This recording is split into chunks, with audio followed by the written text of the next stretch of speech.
Nothing lasts forever. My microphone died. As you remember from my video blog in the past, I had a small lavalier microphone, but it was already old. And one day, just decided to stop working. During the years of me using it, the technology has improved significantly, and I was recommended to get more serious equipment. And now, my dainty little microphone has been replaced with this huge piece. What was I looking for in a new microphone? It would seem that if I want the best microphone, I should look for a microphone that captures as much sound as possible. But it turns out to be the other way around.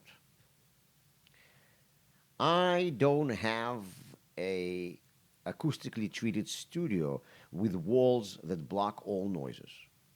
As you see, I'm sitting here in my house and I have a computer working here, air conditioning running, and birds chirping outside.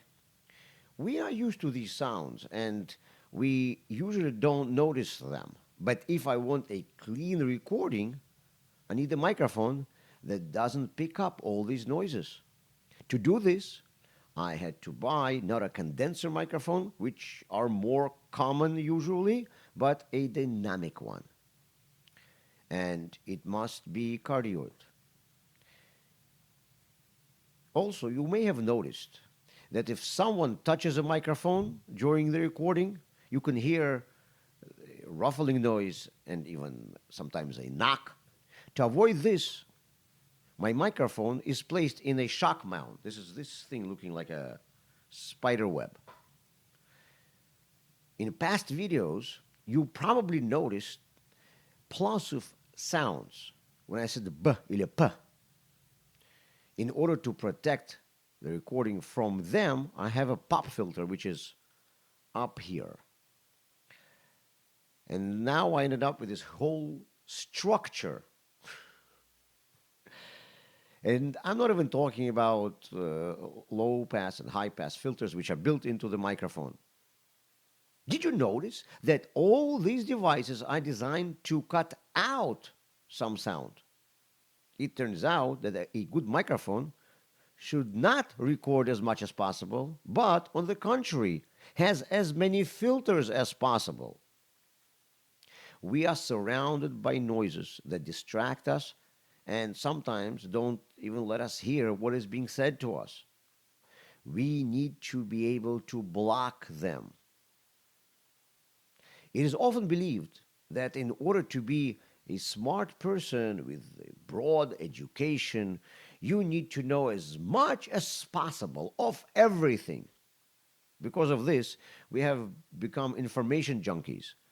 We collect everything in our head, what is needed and what is not needed, and our brains have become information garbage dump. But there is information which is useful. Then there is information which is not needed and just sits there as dead weight. And there is information that hurts me. All the information we absorb affects us. Some time ago, there was a whole wave of complaints against filmmakers about the violence and bloodshed we see on our screens. If I constantly see murders, I get used to them and it becomes a part of my consciousness. The same goes for indecent scenes. And it refers to also what we read, what we hear, and obviously what we see around us.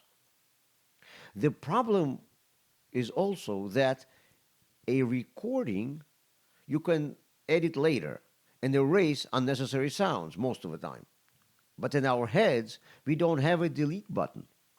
What I learned stays there and sits there for a lifetime.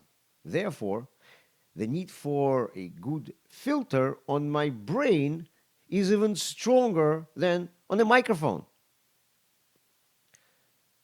A bad microphone transmits all sounds. A good microphone transmits just the sound that you need. It can block everything else. I have a good microphone. Let's learn a lesson from it.